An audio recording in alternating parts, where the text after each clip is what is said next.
Hello everyone, welcome again to another session of the Microsoft project tutorial.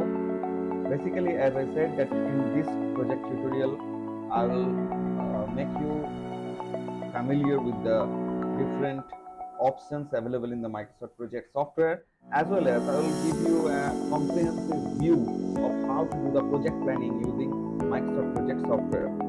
So yesterday we used to do the project planning, taking some basic examples of tree making. Today we will do it in a more serious way, more practical way. Today we will take an example of construction site where a building is being made, a four-story building is being made. So let's get to our tutorial session today. So in today's tutorial also we will start the project with a blank page. In the Gantt chart view, we will enter the different steps of a project site where a four-story building is being made. For that, I have already noted some basic details in an Excel. This is the Microsoft Excel. Here I have noted the steps because it will take a huge time typing them here. Also, you will get an idea about how to transfer some Microsoft project, not Microsoft project, some project planning done in Excel to Microsoft project. See, these are the outline numbers. We will have to follow these outline numbers. See that here the serial started from 2 because the 1 is actually booked for the header. But in case of Microsoft project, this will not be the case. This initiation, the task named initiation, will start from the serial 1.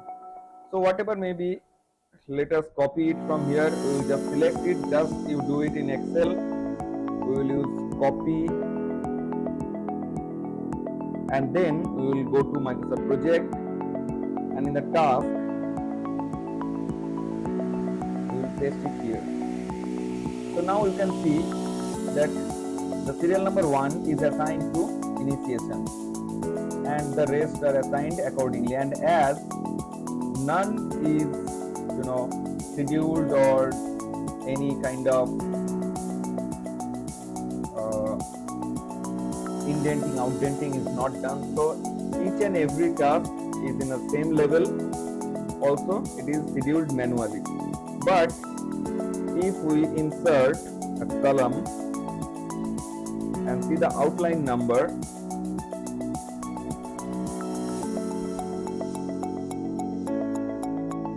we will see that every single thing is declared as a separate task and no subtasks are assigned.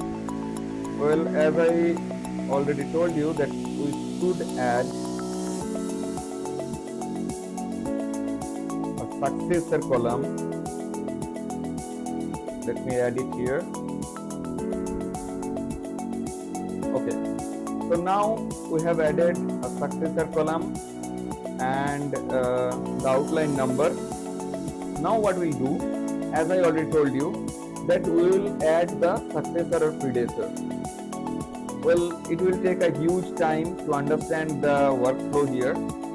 Let us just go to the example and let me show you that these are the successors already noted. You can see here that the success, there can be multiple successors in case of some projects. In case of some projects which are actually parallelly dependent on some previous step, that can have multiple successors. Like, let me show you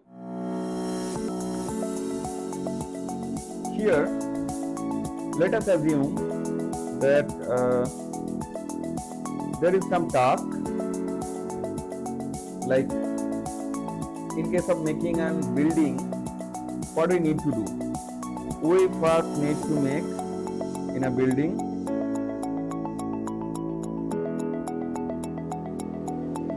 the base. The base is made at the first. Before that, we need to do the excavation work. We need to actually complete the digging works and the foundation is made after that. So firstly we make the foundation. This is say for a building we are making a foundation. This is the foundation. Then we need to make the pillars. If you see the structure in any building construction, you will see the similar thing. We first make the pillars, then the beams,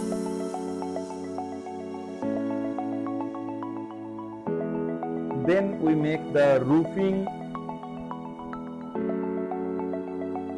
then we start the brickworks.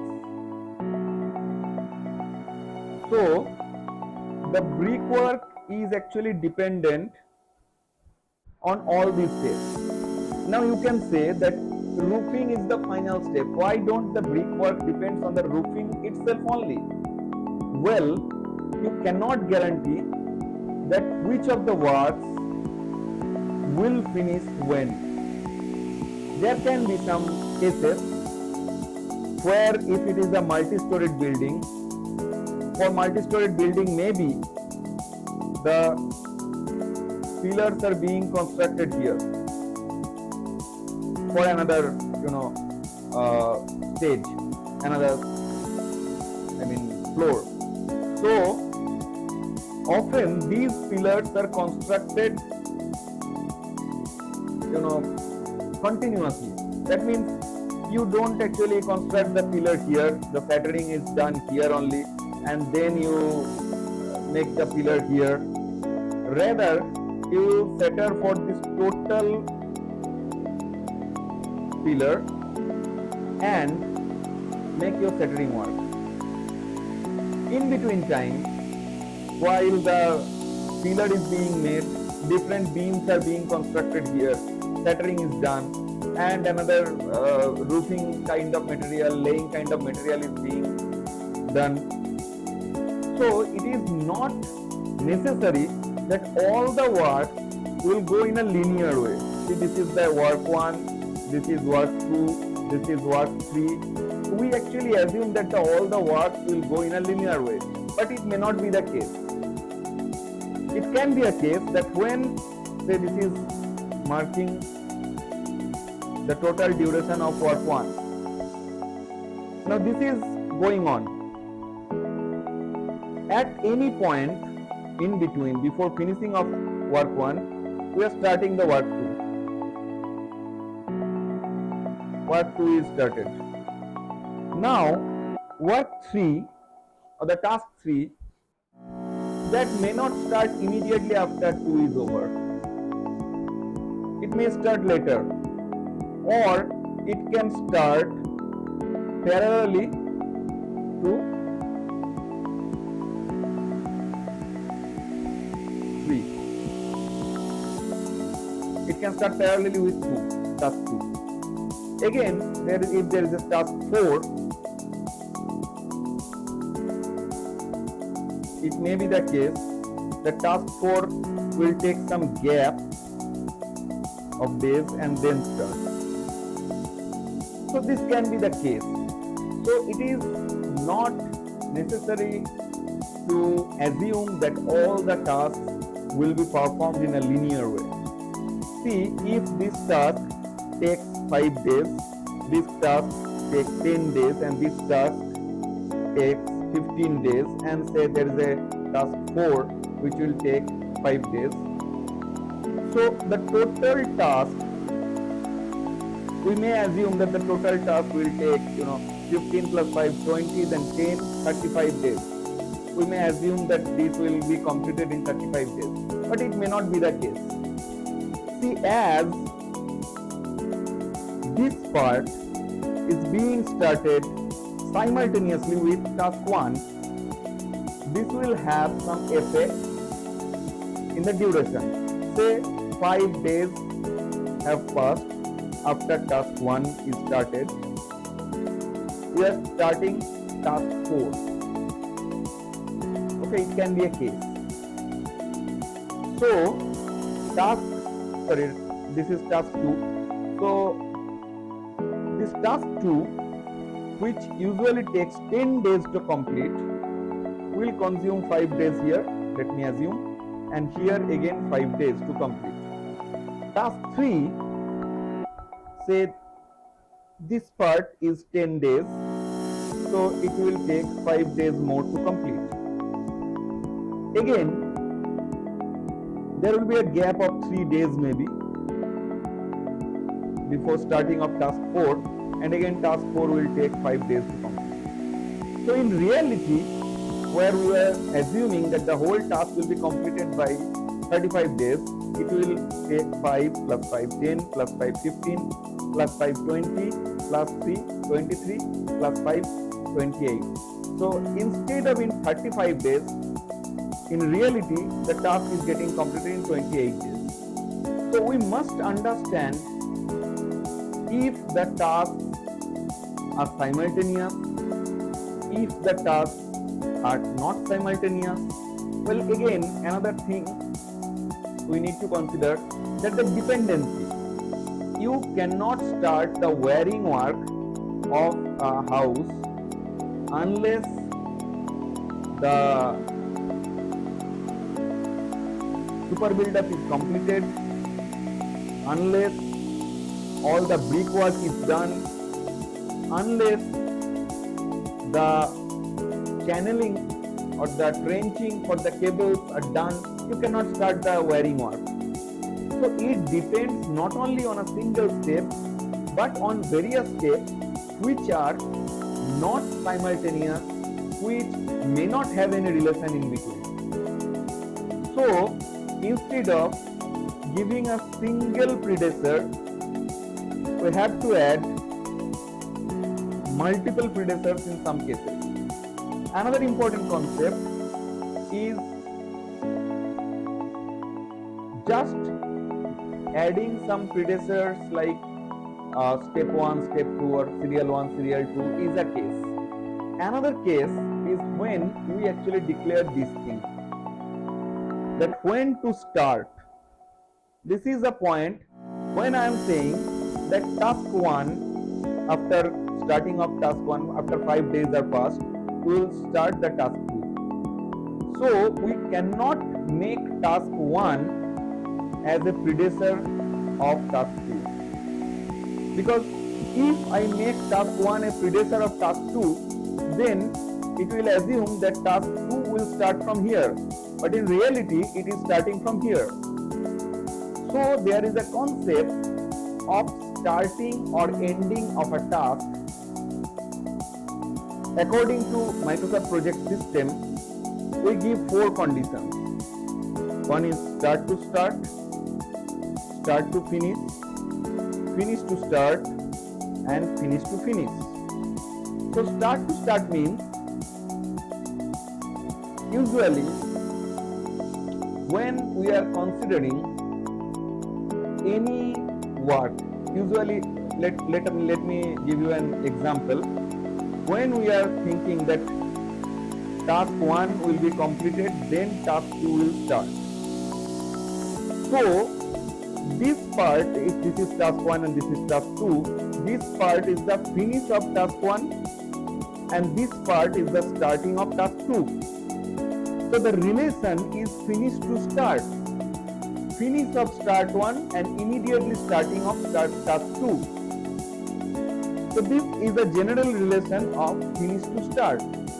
In case of Microsoft project, whenever we are establishing a predecessor, it usually is assumed that we are taking it as a finish to start type of relation. But there can be other relations as well, like this one. We may start some task like with starting of any task. Like there is a task 1, we assume that task X will start along with the task 1. Say the task 1 is like this. This is task 1, and we want to schedule a task which will start as soon as possible this task 1 starts. So this is the relation. So this is the start of the relation, start of the task 1, and this is the start of the task X. So this relation is called start to start. In case of this kind of relation, we will write in the predecessor or successor whatever is needed. In predecessor specifically, in the predecessor we will write, say this is task 1, the dependency of E and S. Let me write down again. Say this is task 1 and this is task X. Okay.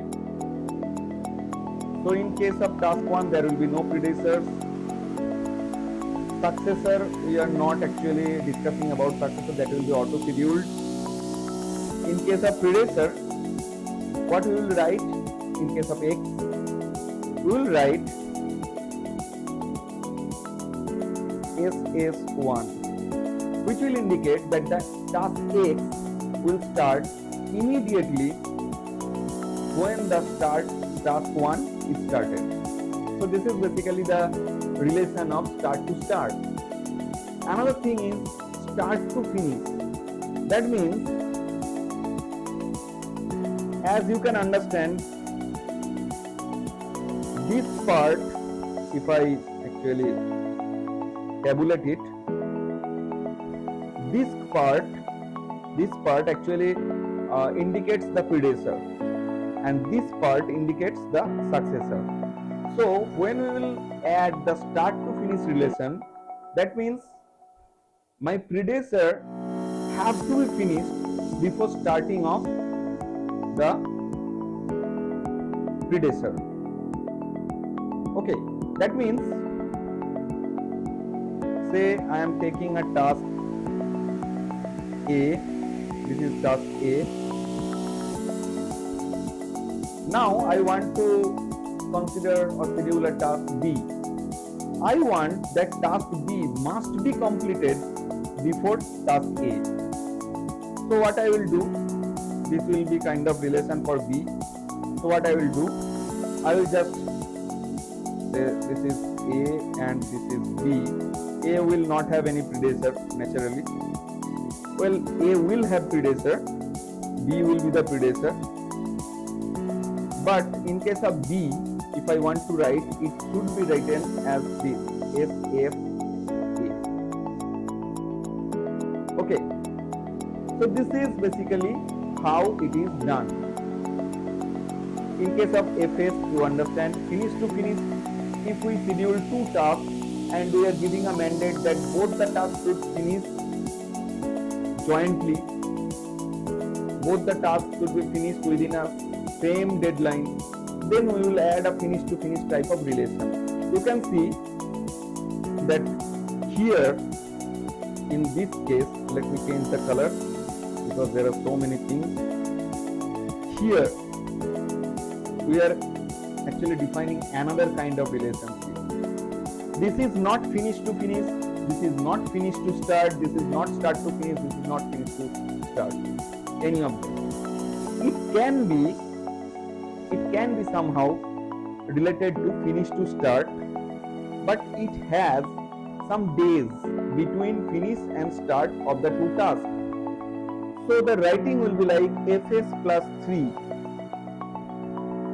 Fs plus 3, that indicates that finishing of the first predecessor, then there will be 3 days counted, and then the successor will start. Okay, so this is the kind of relation, and this kind of plus, minus, you can do in any of these relations, Fs, Ff, Fs or Ss. I can show you one example here in my current project. See, 28F plus 5. 28Fs plus 5. 28 is the stage. Fs plus 5. That means after finishing of 28, I will wait for 5 days. Then I will start this 20 serial. So 28 will be, here, brickwork. So brickwork will be finished. Well, here is a little difference, this should not be the thing. No, it will be the thing actually. After brickwork it will start. After the brickwork is completed, then the slabbing will start.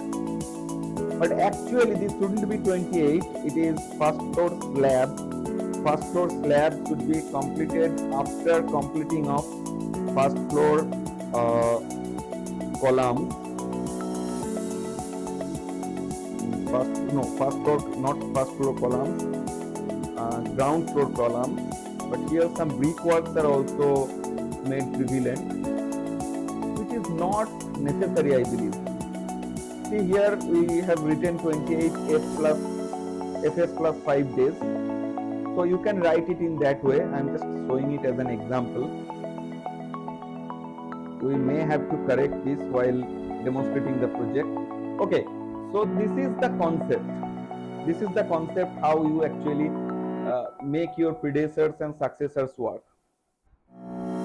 Now, for our ease of work, we will simply copy these successors and add it to our Microsoft project. We could have entered in manually, but as it will take a long time demonstrating every single step, I will just copy it and paste in the Microsoft project. Let me see where I have copied the plan. So from plan we have to see, whenever I have pasted the successors, the predecessors are already okay.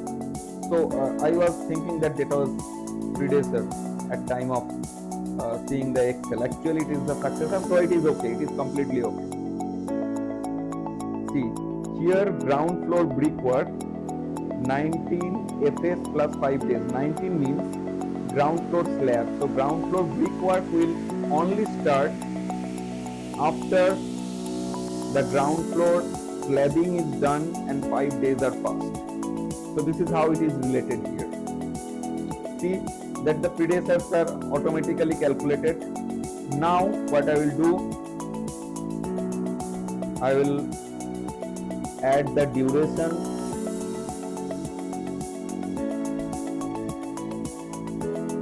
You can manually type it there.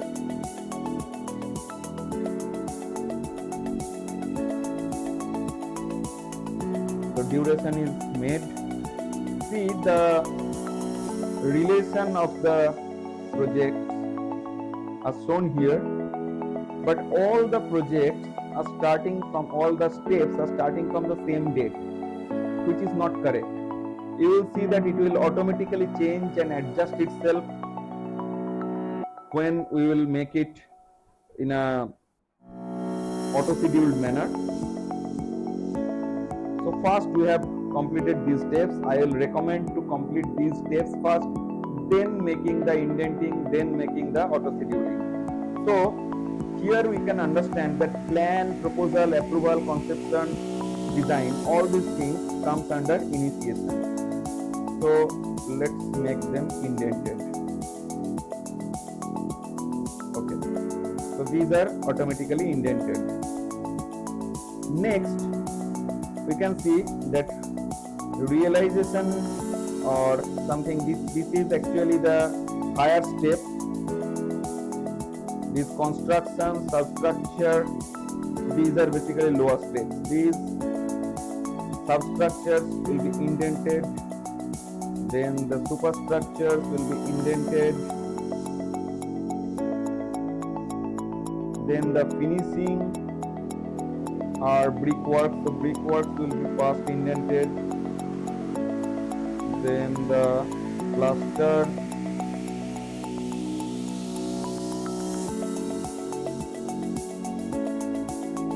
will be indented. No, there's a mistake. Plaster internal will take some steps, but plaster external is a different step. Flooring, painting internal, painting external. MEP is a different thing. So they will be indented. Now this finishing will have brickwork and all these things indented. So this is the correct way. Now MEP, testing, validation, integration, delivery, closing, all these things comes under a single. Okay, so before that, construction, that will have these complete things. Construction will have all these things indented. Okay, so now MEP is another thing, construction. Okay, so realization, this milestone should be at another step.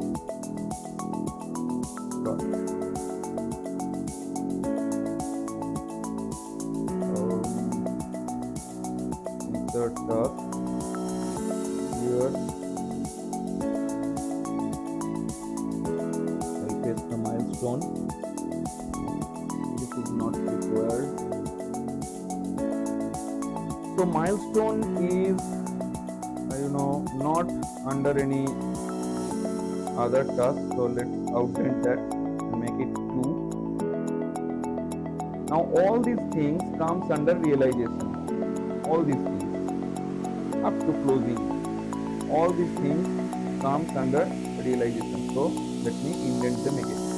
So you can see that there are different steps, like 1, the step initiation, then the realization has construction in it. Construction has some different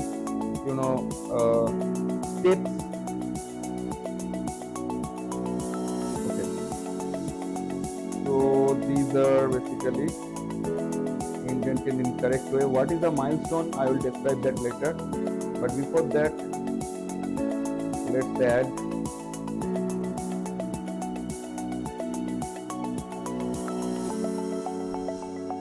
project summary task.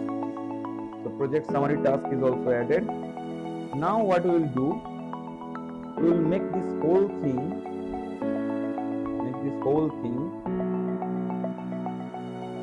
auto schedule.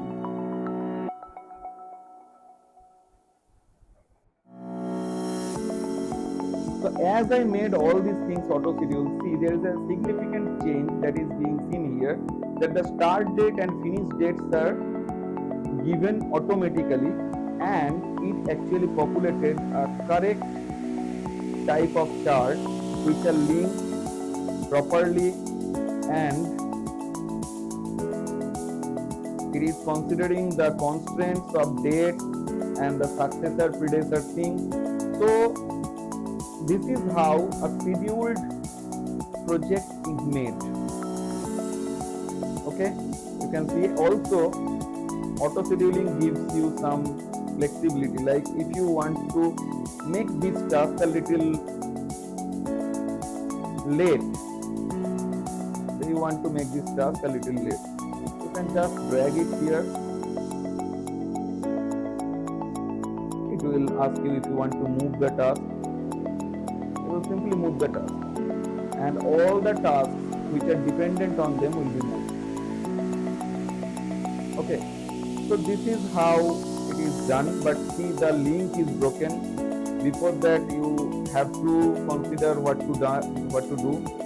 You can extend the timing of the task accordingly, all the times will be changed.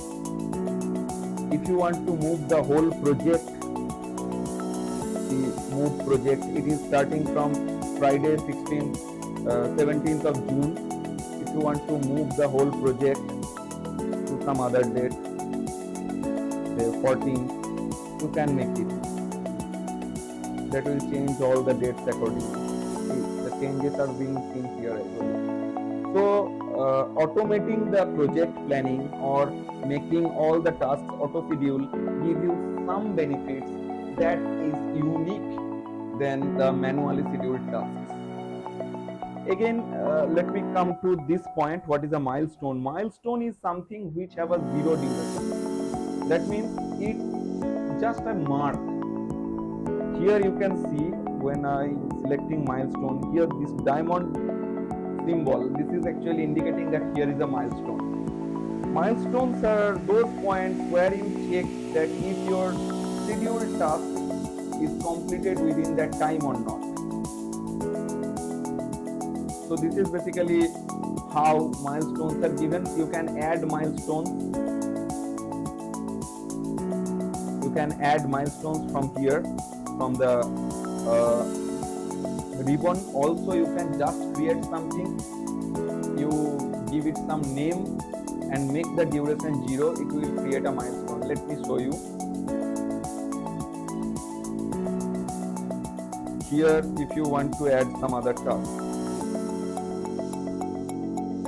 make it finishing. And if you want to, okay, so this part is actually indented. You have to outdent it. Okay, this part is outdented. Now you are giving a 0 days duration to it, and the predecessor is 49.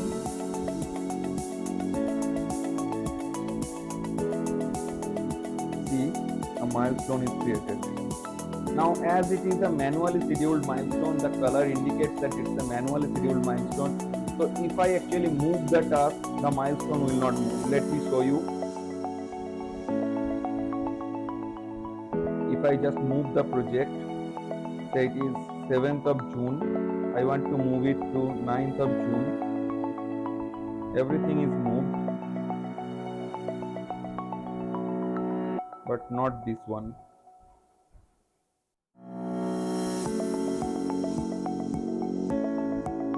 If you manually schedule it, if you auto schedule it, then it will move accordingly.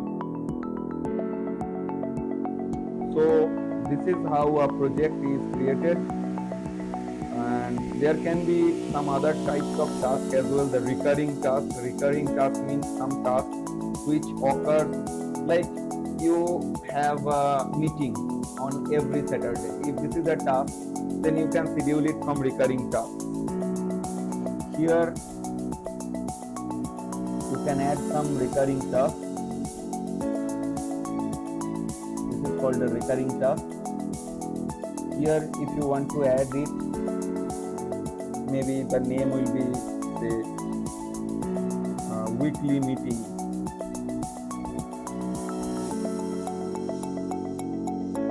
You can schedule it from here, Saturday, or in case of month, if it is the first Saturday of the month, or a date of the month, specific date of the month, you can do it here. If you select monthly, then see, here are the options. Day 7th of every month, it is the option. Another option is, the first Friday or first Saturday or second Friday, whatever that is, you can schedule it from here. Yearly, there will be options. Let me give it weekly for better understanding. So every Saturday or every Friday, whatever, every Friday of the week, end by this time. You can change the duration along. The meeting will occur for, say, first 1 year only. So you can alter these things. Duration 1 day, you can change it. You can change it 2 days. You can make it half day, whatever. So if you add this, you can see new tasks are added here. Well, these tasks are not auto scheduled, so you can see that they are pushed in here. Okay, so they are pushed in here. If you auto schedule them,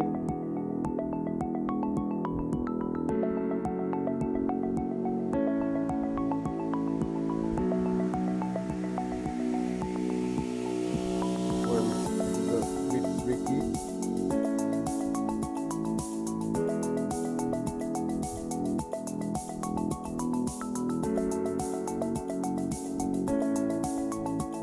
Let's do it this way.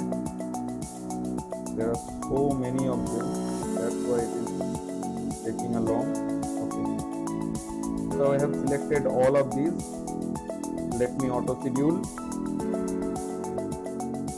When they are auto scheduled, this will not change, but if it can be added as a predecessor or successor or something, then it will have some links. It will just simultaneously go.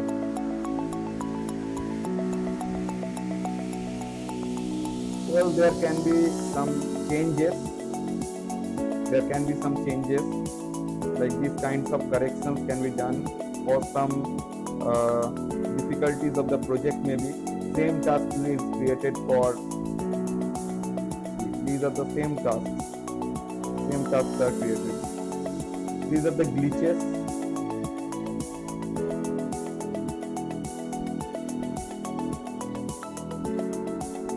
You can see that these are the glitches. You need not to have these things.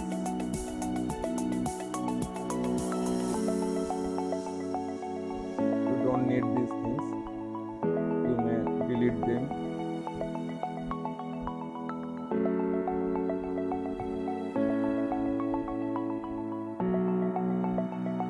So this is how it should look.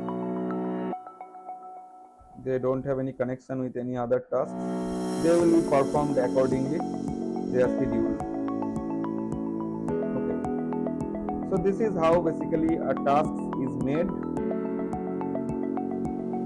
and I have already shown you recurring tasks, also shown you the milestone, basic understanding of the milestone now you have. Now in my next tutorial I will show you how to add resources and what are resources, why they are important, and then also I will describe how the calendar is scheduled and working days and non-working days are declared, as they are very much important. Okay, so till then, bye bye.